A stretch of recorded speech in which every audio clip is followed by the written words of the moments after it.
ಮಾಡ್ಕೋಬೇಕು, ಸುತ್ತಿರೋ ವಾತಾವರಣ ಕ್ಲೀನ್ ಮಾಡ್ಕೋಬೇಕು.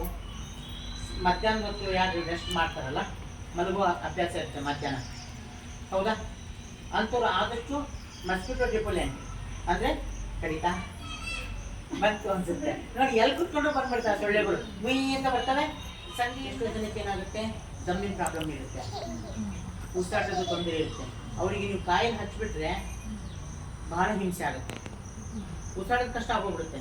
ಬೆಟ್ಟೆ ಸೊಳ್ಳೆ ಪಡೆದು ಹಾಕೊಂಡ್ಬಿಟ್ರೆ ನೀವು ಹೆಂಗಾರ ಮಾಡ್ಕೊಳ್ಬೇಕು. ಹಾಗಾಗಿ ನಮ್ಮ NGOದಿಂದ ಮುಂದೆ ಒಂದು ದಿವಸ ನಾವು ಸೊಳ್ಳೆ ಪಡೆನ ಇಶ್ಯೂ ಮಾಡುವಂಥ ಕಾರ್ಯಕ್ರಮನೂ ಇಟ್ಕೊಳ್ತಾ ಇದ್ದೀವಿ. ನೋಡೋಣ, ಆ ದಿವಸ ಸ್ವಲ್ಪ ಬೇಗ ಬರಲಿ, ಎಲ್ರಿಗೂ ಸೊಳ್ಳೆ ಪಡೆದೆ ಸಿಗಲಿ ಅಂತ ನಾನು ಅನಿಸ್ಕೊಳ್ತಾ ಇದ್ದೀನಿ. ಅದನ್ನು ಮಾಡೋಣ. ಆಮೇಲೆ ಹೆಣ್ಣು ಮಕ್ಕಳ ಆರೋಗ್ಯದ ಬಗ್ಗೆ ಲಾಸ್ಟ್ ಟೈಮ್ ಒಂದ್ಸಲ ನಾನು ಪ್ರೋಗ್ರಾಮ್ ಮಾಡಿದ್ದೆ, ಅಂಬೇಡ್ಕರ್ ಭವನದಲ್ಲಿ ಮಾಡಿ. ಅವಾಗ ಯಾರ್ಯಾರು ಬಂದಿದ್ರಿ?